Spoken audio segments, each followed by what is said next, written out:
8:30, 17th of April 2013. Final sequence of the houses videos. This is the North Node in the houses. The North Node, I choose not to go down the road of karma. I choose not to deal with reincarnation. I live in a Western world. I'm not interested in my next life. I want it all now. I'm probably not going to be here next time. I've got no intention of being so. So, to me, the North Node is not about karma or reincarnation. It is around purpose, the contract you made with the universe, your mission statement, what you're doing on planet Earth, why you volunteered to come down here in the first place. And the position of the North Node, according to both sign and house, will give an indication of both the hardest things for you to do in this lifetime in order to achieve overall soul growth, but also the thing that is the most rewarding. I cannot go through the signs as well as the houses. It's too much detail for individuals. But here's a guide to the North Node in the houses. The North Node in the first house is always going to find that the only way they're going to find personal salvation is through their relationships with other. Only by being there for other people at the one-to-one level will they really develop the relationship they have with themselves. And it is about putting themselves first as they get older. People with the North Node in the second house, it doesn't matter how much money you've got or how many possessions or property you've got.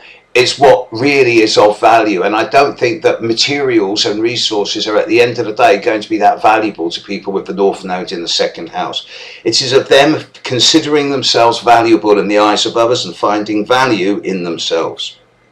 The North Node in the third house does create difficulty in communication when younger. It's very easy to see the big picture and just float off with your rucksack and passport and do the big adventures, but when it comes to the fine details and the literal, then it gets difficult, and this is what needs to happen.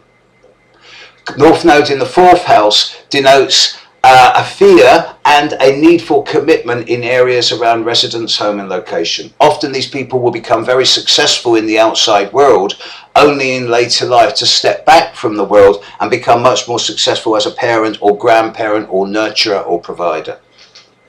The North Node in the fifth house will often find that their energies are subliminated into the greater community, thus avoiding them identifying with their own childlike nature and their workings with children. But generally, people with the North Node in the fifth house often end up as the best teachers, educators, nannies, nurses, providers for children in some way. The North Node in the sixth house just wants to be left alone, but it can't. It just wants to retreat into that all-knowingness and just be sort of surfing the waves of the unconscious. But the sixth house is going, no, it has to be disciplined, has to be structured, has to bring a sense of order into it. So the North Node in the sixth house people will always find themselves emerging out of clutter into order. Most frustrating, but necessary. North Node in the seventh house people, they may actually find themselves when younger as being quite selfish. And that's not bad, because it's only as they get into the second half of life that they really find that their real personal growth comes through the context of one-to-one interactions. North Node in the eighth house actually deals with raw issues around power. What do you want from life? Do you want power over others? Do you want to sexually dominate or control or have financial influence over other people? Because if you do, you're using the eighth house in the wrong way. The North Node in the eighth house is all about using your resources and sharing resources with others to make sure that mutual resources benefit the greater whole, or 2 and 2 equals 5. North Node in the ninth house deals with the mass of information and communication and detail and synthesizing it and finding out of all of the wordage meaning. Finding your own personal truth and philosophy and aspiring to live life according to its rules. There's the ninth house node.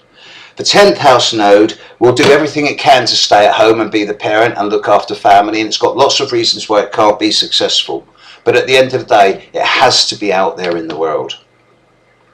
The 11th house North Node may try and refuse to deal with community by saying, no, I'm too busy with my job, I'm too busy with my family. But at the end of the day, the North Node will realise that their greatest work and their greatest family is actually their community, and their real family isn't necessarily flesh and blood, it's those who unconditionally love and accept them.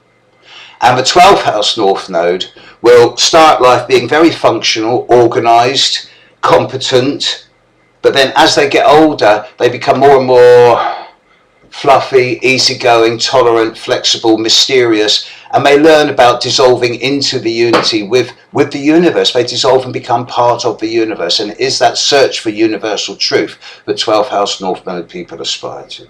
The North Node, where the hardest challenges are in your life, but where the soul most needs to grow. This ends my section on the houses. I hope you've enjoyed them. I don't know what I'm going to do now. I'm going to take a couple of days where I'm just going to do a few loose videos now. And then, depending on the comments I get from this, I'll start another section. Thanks, folks. Hope you've enjoyed. Bye.